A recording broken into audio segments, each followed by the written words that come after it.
দেখতে পাচ্ছেন ঠিক সচিবালয়ের সামনে যে গেট রয়েছে সেই গেটের সামনে এভাবেই বৃষ্টির মধ্যে ভিজে শিক্ষার্থীরা ঠিক এই মুহূর্তে সচিবালয়ের সামনে এসে তাদের বিক্ষোভ কর্মসূচি সেটি চালিয়ে যাচ্ছে এবং আমরা যেমনটা দেখতে পাচ্ছি ঠিক এই মুহূর্তে পুলিশও কিন্তু সতর্ক অবস্থানে রয়েছে। যেহেতু আপনারা দেখতে পাচ্ছেন এখানে রাষ্ট্রের অন্যতম গুরুত্বপূর্ণ জায়গা যে সচিবালয়, সেই সচিবালয়ের সামনে এবং এই জায়গাগুলোতে 144 ধারা জারি করা রয়েছে এবং সেই 144 ধারা জারি করা থাকা সত্ত্বেও এই মুহূর্তে আমরা দেখতে পাচ্ছি মেডিকেল কলেজের শিক্ষার্থীরা যারা, আমরা যদি একটু আপনাদেরকে বলতে চাই,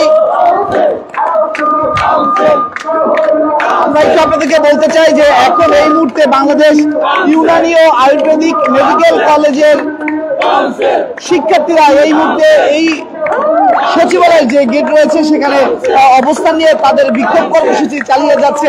তবে আমরা যেমনটা তাদের সাথে কথা বলে জানতে পেরেছি, তারা বলছে তাদের এক দফা এক দাবি। সেই দাবিতে যদি আপনাদেরকে বলতে চাই, তাদের দাবি হচ্ছে কাউন্সিল এবং সেই কাউন্সিলের দাবিতে তারা কিন্তু লাগাতার কর্মসূচি পালন করছে প্রেস ক্লাবের সামনে এবং এই মুহূর্তে কিন্তু আমরা দেখছি পুলিশও কিন্তু এখানে সতর্ক অবস্থানে রয়েছে, যেহেতু এটি রাষ্ট্রের গুরুত্বপূর্ণ একটি জায়গা এবং সেই জায়গাতে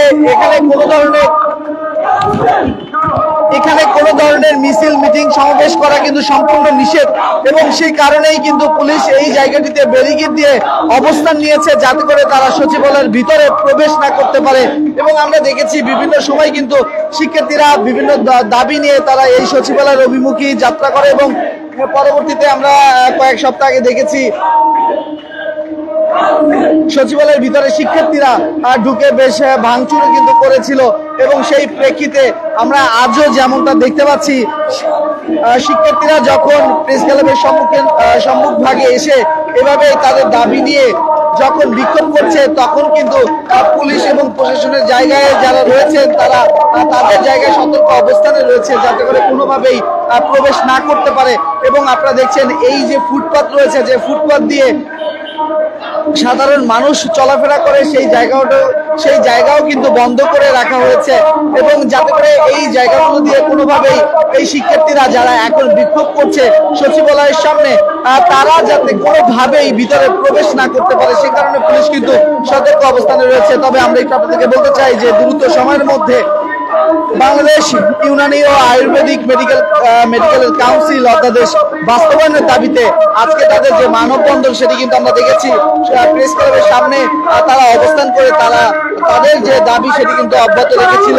তবে এই মুহূর্তে তারা সচিবালয়ের যে গেটটি রয়েছে প্রেস ক্লাব এবং সচিবালয় সেই মধ্যবর্তী রাস্তার ব্যারিকেড দিয়ে পুলিশ কিন্তু এখানে অবস্থান নিয়েছে এবং এই জায়গা দিয়ে কেউ যাতে ভিতরে প্রবেশ না করতে পারে সেই কারণে কিন্তু তারা কঠোর অবস্থান এবং পুলিশের যারা সদস্যরা রয়েছেন বৃষ্টিতে ভিজে তারা কিন্তু এই জায়গাটিতে অবস্থান নিয়েছে এবং সেই সাথে শিক্ষার্থীরাও কিন্তু বৃষ্টিতে ভিজে তাদের এক দফা দাবি আদায়ের লক্ষ্যে তারাও সচিবালয়ের গেটের সামনে এসে দাঁড়িয়েছে। আমরা একটু কথা বলতে চাই তাদের সঙ্গে।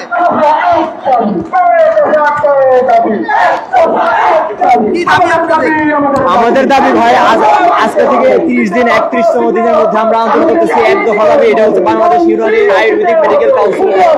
আমরা দীর্ঘ 1 মাস ধরে বৃষ্টিতে ভেজা রোদে পরে আন্দোলন করতেছি।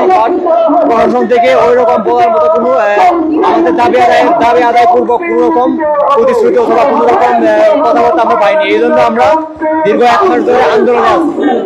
এখন আমাদের দাবি যদি পূরণ না হয় তাহলে আমরা আমাদের আন্দোলন চালিয়ে যাবো এবং আমরা শান্তিপূর্ণ কর্মসূচিতে ছিলাম 1 মাস। আমরা এই কর্মসূচিতে সরে যাবো এবং আমরা দরকার হলে আমরা অনশনের দিকে যাবো। এটাই হচ্ছে আমাদের দাবি, এক দফা এক দাবি। দর্শক আপনারা শুনছিলেন এখানে যারা রয়েছে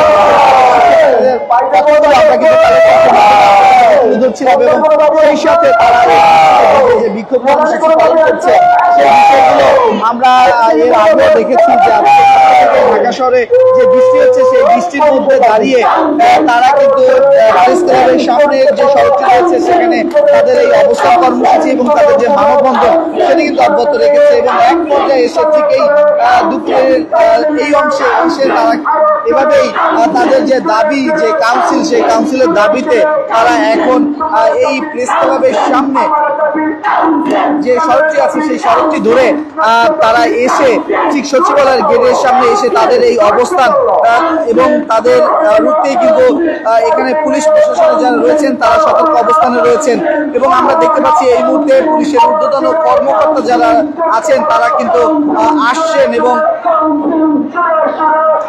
সেদিকটা আপনাদেরকে দেখাতে চাই পুলিশের একজন সিনিয়র কর্মকর্তা ইতিমধ্যে এসেছেন।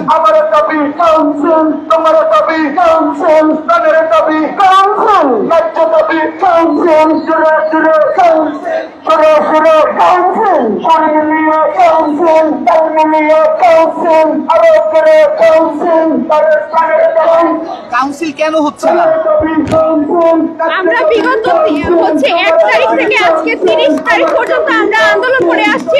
আমাদের কাউন্সিল আমাদের নিজস্ব একটি দাবি নিয়ে এখানে তালবাহানা হচ্ছে।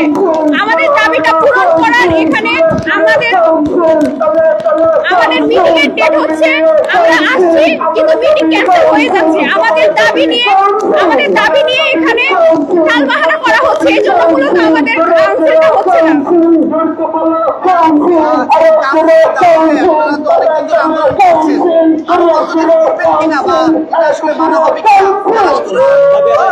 আসলে আমরা দাবি না আদায় হওয়া পর্যন্ত আমরা আসলে আন্দোলনটা বন্ধ করবো না, আমাদের আন্দোলন চলতে থাকবে যতক্ষণ না আমাদের দাবি আদায় হচ্ছে।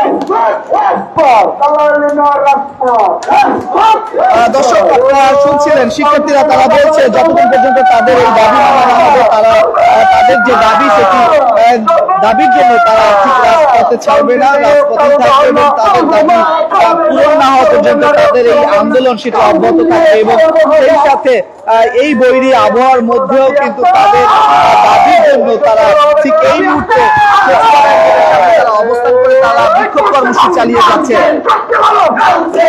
তো দর্শক আপনারা দেখছিলেন সচিবালয়ের সামনে থেকে এই মুহূর্তে সর্বশেষ পরিস্থিতি। আপনারা দেখছেন খালেদ সঙ্গে ছিলাম আমি মোহাম্মদ রাইয়ান হোসেন।